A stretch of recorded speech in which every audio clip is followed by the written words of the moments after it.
Salut, c'est Flo de Golfiquement. Aujourd'hui, je voulais vous parler d'une erreur qui peut vous amener beaucoup d'irrégularités et des problèmes de contact et de trajectoire avec vos bois de parcours. Alors l'erreur dont je voulais vous parler aujourd'hui, c'est une erreur de positionnement lorsque le joueur est en statique. C'est-à-dire lorsque le joueur est ici, souvent avec les bois de parcours, il a tendance à avoir les mains exagérément en avant comme ceci ou parfois même un tout petit peu en retrait. D'accord? Donc l'inconvénient d'avoir les mains trop en avant, ça peut fermer la face de club. Donc vous voyez là, j'ai un bois 3, en ayant les mains en avant, je vais délofter le club, donc ça va le refermer. Et donc là, je vais avoir des balles très basses qui manquent de hauteur. Autre inconvénient, en ayant les mains en avant, ce qui peut se passer, vous voyez ici, c'est que ça va orienter la face de club à droite. Ça dépend des joueurs. Certains joueurs donc, vont fermer la face, d'autres vont l'orienter à droite. Donc de nouveau, vous voyez, si je suis ici, que j'avance les mains, ça va orienter la face de club à droite. Donc des problèmes de trajectoire très à droite. Et si vous avez les mains en arrière, inversement, ça va créer des problèmes déjà au niveau du positionnement de votre bras et une face de club qui n'est pas bien orientée. Donc là, je vais vous donner 3 points très importants justement pour améliorer cette position en statique. Et sur mes prochaines vidéos, je vous donnerai davantage de conseils sur le swing et sur le mouvement en général. Donc si ça vous intéresse, pensez à vous abonner à la chaîne YouTube de Golfiquement. Et pour aller plus loin, vous pouvez télécharger gratuitement mon livre numérique dans la bio.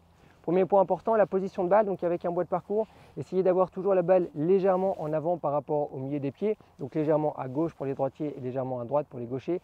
Et pas d'excès, pas une balle à l'intérieur du pied arrière ou à l'intérieur du pied avant comme on drive. Donc soyez vraiment très vigilant par rapport à ça. Deuxième point important, ça va être votre placement.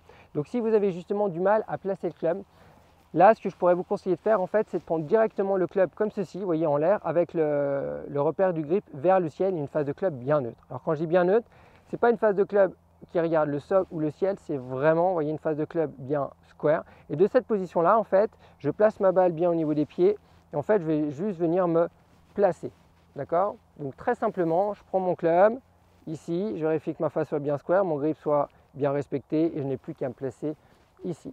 Et donc là, je suis très bien organisé. Et un troisième conseil, un troisième repère que je pourrais vous donner, c'est d'avoir le dos de la main gauche au niveau de l'intérieur de la jambe gauche pour les droitiers et ce sera l'inverse pour les gauchers. Donc ça, c'est un très bon repère. D'accord? Ça va vraiment vous permettre d'éviter d'avoir trop d'excès, avoir peut-être des mains qui sont, vous voyez, à l'extérieur de ma jambe gauche ou face à ma jambe arrière, ma jambe droite. D'accord? Donc 3 points très importants à respecter, la position de la balle avec votre bois de parcours légèrement en avant par rapport au milieu des pieds. Ensuite, bien prendre le club, avoir un bon grip, une face bien square. De là, j'ai juste à me positionner et peut-être vérifier que ma main gauche soit bien placée par rapport à l'intérieur de ma jambe avant. Et vous allez voir qu'en faisant ça, vous serez très bien organisé et vous pourrez avoir beaucoup plus de régularité au niveau de vos contacts et votre trajectoire. Voilà, si vous avez aimé cette vidéo, un grand merci de la liker. Et moi, je vous dis à très vite. Golfiquement, bye bye.